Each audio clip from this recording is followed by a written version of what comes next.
Good morning. મારું નામ રાજેશ માંગુકિયા છે. બાય પ્રોફેશન હું એક બિઝનેસમેન છું. મારી કંપનીનું નામ પ્રિન્સ ટ્રેડિંગ છે અને હું એમ્બ્રોઇડરી મટીરિયલ્સનું કામ કરું છું. ને આજે જે હું પુસ્તક લાવ્યો છું એ પુસ્તક છે અબ્રાહમ લિંકન અને એના લેખક છે પ્રદીપ પંડિત. તો આજ હું એવા વ્યક્તિની વાત કરવાનો છું કે વ્યક્તિનું આખું જીવન ઝંઝાવાતી સિદ્ધિ સુધી પહોંચવા માટે કેટલો સંઘર્ષ કર્યો એની આ કથા હું કહું છું. અને કથા કહેતા પહેલાં હું વિચારું છું કે આ વ્યક્તિને અથવા આ પુસ્તકને હું યોગ્ય ન્યાય આપી શકીશ કે નહીં, કેમ કે એનું જીવન ચરિત્ર એ રીતનું છે કે ઇતિહાસ કોઈ વ્યક્તિનો ભાંગાકાર કે ગુણાકાર નથી હોતો, પણ તે જીવંત વ્યક્તિનો ધબકાર હોય છે.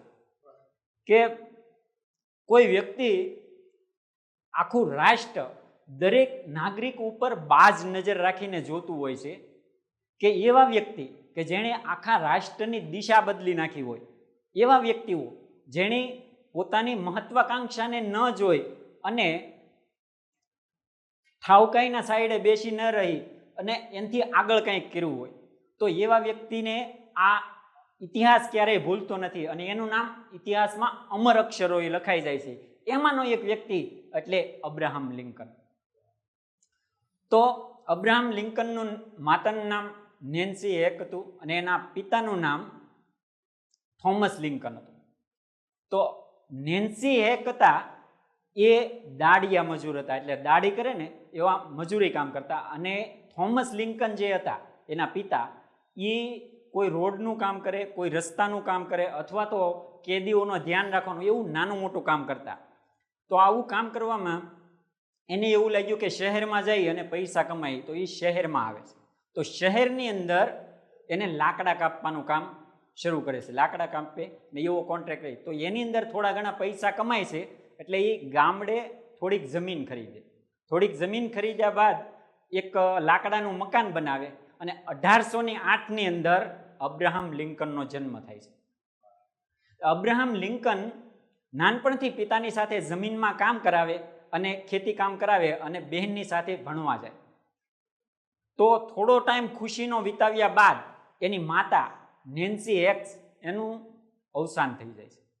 એટલે અબ્રાહમ લિંકન માત્ર 7 વર્ષના હોય ત્યારે એના હાથમાં, એને ભણવાનું બંધ થઈ જાય છે. એના હાથમાં પુસ્તક અથવા રમતની વસ્તુ હોવી જોઈએ, એની જગ્યાએ કુહાડી આવી જાય છે.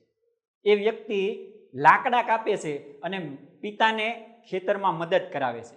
13 વર્ષ સુધી એ નિરક્ષર રહે છે, એને ભણવાનો મોકો નથી મળતો. એ વ્યક્તિ લાકડા કાપે છે અને પિતાને મદદ કરે છે.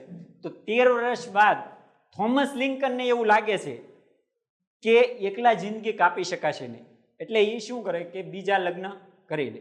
તો અબ્રાહમ લિંકનની જે માતા હોય સોતેલીમાં, એ સ્વભાવની સારી હોય, એટલે એ કે મારા છોકરાને અક્ષર જ્ઞાન તો મળવું જ જોઈએ, એટલે એ ભણવા મોકલે. 13 વર્ષ પછી એ ભણવા જાય છે અબ્રાહમ લિંકન. 13 વર્ષ બાદ અબ્રાહમ લિંકન 2 વર્ષમાં એ અક્ષર જ્ઞાન લઈ લે છે, તો એને પુસ્તક વાંચતા આવડી જાય છે. પણ પુસ્તકનો બહુ ભારે શોખ હોય એને, પુસ્તક વાંચવાનો, જ્યાં પણ વાંચવાનો મોકો મળે એ વાંચી લેતા હોય. અને જે પુસ્તકાલયો હોય ત્યાં પણ એ વાંચતા હોય. જ્યારે એ અબ્રાહમ લિંકન નાના હતા ત્યારે એ બાળકોને એકઠા કરી અને નાની નાની વાર્તાઓ કરતા. એટલે નાની વાર્તાઓ કરવામાં એનામાં લીડરશીપનો ગુણ આવ્યો. ત્યારબાદ એ જ્યારે ભણ્યા ત્યારે એનું લખાણ સારું હતું, એટલે લોકો એની પાસે પત્રો લખાવતા. એકવાર એવું બને છે કે પાડોશી પાસેથી બુક લે વાંચવા માટે. તો બુક વાંચવા માટે લે તો અડધી રાતથી વધારે સમય સુધી વાંચે છે. અબ્રાહમ લિંકનનો એવો નિયમ હતો, એ મીણબત્તી રાખતા, રાત્રે મીણબત્તી ચાલુ કરે અને રાત્રે 1-2 વાગ્યા લગી વાંચ્યા રાખે. દિવસે તો એ નવરા હોય નહીં, દિવસે તો કામ કરવાનું, તો રાતે એ વાંચ્યા રાખતા, ડેઇલીનો નિયમ. તો એને બુક એકવાર બેદરકારીને લીધે કંઈક પાણીમાં પલળી જાય. તો પલળી જાય એટલે બાજુવાળાની બુક લીધી હોય એટલે એને દેવા જાય, તો ઓલા વ્યક્તિ ઇનકાર કરી દે, ભાઈ આ બુક હવે તમારે કિંમત આપવી પડશે. હવે અબ્રાહમ લિંકન પાસે એટલા પૈસા તો હતા નહીં, તો એને 3 દિવસ સુધી ખેતીમાં કામ કરવું પડે છે, બુક પલળી ગયું ને એના માટે. તો આ વ્યક્તિ ને કોઈ પણ જગ્યાએ સમય મળે ત્યારે એ પુસ્તકો વાંચે, લાકડા કાપતા હોય, ખેતી કામ કરતા હોય, કોઈ પણ જગ્યાએ છતાં પણ એ પુસ્તક વાંચતા. અને એટલો બધો શોખ કે એના ઘરના વ્યક્તિઓ હોય ને એ જમવા માટે જ્યારે વાટ જોતા હોય અને આ વ્યક્તિ પુસ્તક વાંચવામાં મગ્ન હોય. અને એ 25 માઇલ, 15 માઇલ, 20 માઇલ, 25 માઇલ દૂર જ્યાં કોર્ટ હોય ને ત્યાં અદાલતોના તર્કવાળા જે ભાષણો હોય ને સાંભળવા માટે હાલીને જતા. 15 માઇલ, 20 માઇલ એટલું કે ટાઈમ મળે એટલે જાતા, ફરજિયાત જાતા. અને આટલી બધી તીવ્રતાને કારણે એની અંદર વાકપટુતા આવી. વાકપટુતા એટલે વાત કરવાની એવી પીચ આવી કે જેટલા પણ વ્યક્તિ એને એકવાર સાંભળી લે મંત્રમુગ્ધ થઈ જાય. એને સાંભળ્યા પછી લોકો એના દીવાના થઈ જાય. આવો એનામાં વાકપટુતા હતી. અને એની પાસે બુક ખરીદવાના પૈસા નહોતા તો શું કરતા કે એક પેજ એવા ભેગા કરતા અને એને સીવી નાખ્યા. સીવીને જે બુક વાંચે સારું લાગે એ લખી નાખવાનું. આ રીતના એ બુકનું એનું પોતાનું પૂરું કરતા. હવે એકવાર એવું બને કે એક સોમ નદી હોય, સોમ નદીને પાર કરતા હોય. તમને ખ્યાલ હોય તો બરફવાળી જગ્યા હોય ત્યાં કંઈક ખચ્ચર, ગધેડો કે એની ઉપર જઈને તમારે પસાર કરવી પડે, નીચે ખીણ હોય. તો એકવાર એ સોમ નદીને પાર કરતા હોય જો એ ખચ્ચર ઉપર એની પાસે એક ડોંગી હોય, એની ઉપર એ બેસી અને પાર કરતા હોય. હવે એનું ખચ્ચરનું સમતુલન હોય ને એ વિખાઈ જાય એટલે એ બરફવાળા પાણીમાં પડે. પાણીમાં પડે એટલે એ એકદમ થીજી જાય. ત્યાંથી કેમે કરીને એ મેજરના ઘર સુધી પહોંચે.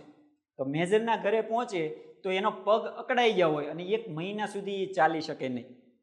ત્યાં મેજરને ઘરે એક એની યુવાન દીકરી હોય. એ યુવાન છોકરી એકદમ સુંદર, ઊંચી ઓલી હોય એટલે એને એની ઉપર મોહી જાય છે. અબ્રાહમ લિંકન એની ઉપર મોહી જાય. એટલે અબ્રાહમ લિંકનને મનમાં વાત રાખતા આવડતી ન હોય એટલે એ શું કરે કે સીધું જ તે પ્રસ્તાવ મૂકે. અને પ્રસ્તાવ મૂકે એ ખાલી વાત ન કરે, એ સીધું એમ જ કહી દે મારે આની સાથે લગ્ન કરવા. એટલે ઓલો જે મેજર હોય ને એ આમ તો અબ્રાહમ લિંકનથી પ્રભાવિત હોય પણ આ વાત એને ગમી નહીં. એટલે એ કહે કે એક મૂર્ખ માણસ, એક અભણ માણસ અને એક કદરૂપા માણસને મારી છોકરી શા માટે આપું? અને એ વખતે અબ્રાહમ લિંકનને એવું થાય કે ભણવું તો જોવે. એટલે ત્યારે અબ્રાહમ લિંકન જે કાયદાકીય જ્ઞાન લઈ અને એ રાજનીતિજ્ઞ બનવા માંગતા હોય એટલે રાજનીતિજ્ઞનું જ્ઞાન મેળવે. જ્યારે એ ચૂંટણી લડે પહેલી વાર ધારાસભ્યની ઉમેદવાર તરીકે ઊભા રહે, પૈસા એની પાસે એટલા બધા હોય નહીં પણ શોખ હોય એટલે એ ચૂંટણી લડવા ઊભા રહી જાય. હવે જ્યારે એ ચૂંટણી પહેલી વાર લડે ને ત્યારે હારી જાય તો માથે થઈ જાય, દેવું થઈ જાય. તો એને 1.5 દશકો વયો જાય એ લેણું પૂરું કરવામાં. અને એ વ્યક્તિને જીવન ગુજારવા માટે ટપાલીનું કામ કરવું પડે. ટપાલીનું કામ 3 વર્ષ સુધી કરે. ત્યારે એ જાજુ કંઈ ન કરી શકે પણ પુસ્તક વાંચે અને કોર્ટમાં જાય અને કોર્ટના કાયદા કે એ બધા વસ્તુઓ એ સાંભળે અને એનાથી એને કાયદાનું નોલેજ વધી જાય. કાયદાનું નોલેજ વધ્યા બાદ એ વ્યક્તિ દસ્તાવેજોને એવું તૈયાર કરવા માંડે. 1839માં એની મુલાકાત મેરી ટોડ સાથે થાય. મેરી ટોડ એને લગ્નની દરખાસ્ત કરે. એટલે મેરી ટોડ એવી વ્યક્તિ હોય, એ અમીર બાપની દીકરી હોય અને નૃત્ય કલામાં પારંગત હોય અને ફેન્સી સ્કૂલમાં એ ભણેલી હોય. એટલે છેલ્લે એના લગ્ન અબ્રાહમ લિંકન સાથે થાય છે. તો અબ્રાહમ લિંકનને મેરી ટોડ હોય ને એને હંમેશા એના દુર્ગુણો ઉપર નજર વધારે રાખતી કે અબ્રાહમ લિંકન જ્યારે શર્ટ પહેરે તો એનું બટન ન હોય ને તો એ પિન ટાંકી દે. અને એ કહે કે વાળ હોય તો વાળ ટાઈમે કપાવે નહીં, અથવા તો મેલા શર્ટ હોય તો પણ એ પહેરી લે. એટલે એ એને હંમેશા બૂમ બરાડા કરે રાખતી. એટલે આખી સોસાયટીને ખ્યાલ હતો, આખી મહોલ્લાને, કે ભાઈ અબ્રાહમના ઘરે તો આવા બૂમ બરાડા ચાલતા જ હોય. એટલે આ એને રોજનું થયું. હવે એના અબ્રાહમ લિંકન જે કેસ લેતા તો એમાં ઝાઝા ભાઈ મજદૂર અને નાનો માણસ હોય. એટલે અબ્રાહમ લિંકનને કેવું કે એની પાસે પૈસા એ કે નાનો માણસ પાસે પૈસા લેવાય નહીં, તો પૈસા લે નહીં અને ઘર કેમ ચલાવવું? એટલે આ મુશ્કેલી એને રેગ્યુલર થતી. એટલે ઓલીને કરકસાર કરી મેરી ટોડને અને ઘર ચલાવવું પડતું. એકવાર એવું બને કે એનો મિત્ર હોય ને પ્રિન્ટિંગ પ્રેસનું ચાલુ કરે કે આપણે પેપર કાઢ્યું. એવું નવું કે ભાઈ પેપર આપણે કાઢ્યું અને તમારે તો લેવાનું છે કેમ કે આ લોકપ્રિય વ્યક્તિ થઈ ગયો એટલે કે તમારે તો લેવું જ પડે. અબ્રાહમ લિંકન માની જાય.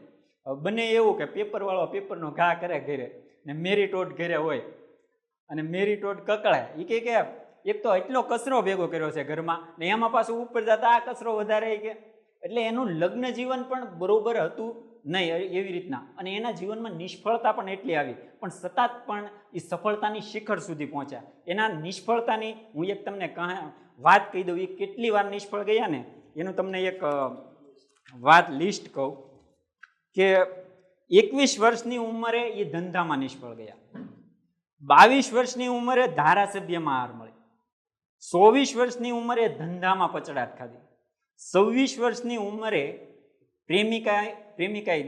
પ્રેમિકાનું મૃત્યુ થયું, 27 વર્ષની ઉંમરે હતાશાનો સામનો કર્યો, 34 વર્ષની ઉંમરે કોંગ્રેસમાં હાર્યા, 36 વર્ષની ઉંમરે ચૂંટણીમાં હાર મળી, 45 વર્ષની ઉંમરે સેનેટરી ચૂંટણીમાં હાર્યા, 47 વર્ષની ઉંમરે ઉપપ્રમુખની ચૂંટણી હાર્યા, 49 વર્ષની ઉંમરે ફરીથી સેનેટરી ચૂંટણી હાર્યા, અને 52 વર્ષની ઉંમરે આખા અમેરિકાના રાષ્ટ્રપતિ બન્યા. અને પછી એવા રાષ્ટ્રપતિ બન્યા કે એની એવા કામ કર્યા કે અત્યાર સુધીમાં એવો કોઈ વ્યક્તિ લોકપ્રિય થયો નથી. એટલે જીવનના કેટલા ચડાવ, તમે જ્યારે મુશ્કેલી આવે ને તમને એમ થાય કે જીવનમાં હું હારી ગયો, મારા જીવનમાં કાંઈ નથી, એકવાર આ બુક વાંચજો. હું તમને વિશ્વાસ સાથે કહું, તમારી આંખમાં જળજળી આવી જાય. આ વ્યક્તિ આટલું સહન કર્યું છે અને સફળતાની સિદ્ધિ સુધી પહોંચ્યો છે. એટલે મારો તમને આગ્રહ છે. Thank you.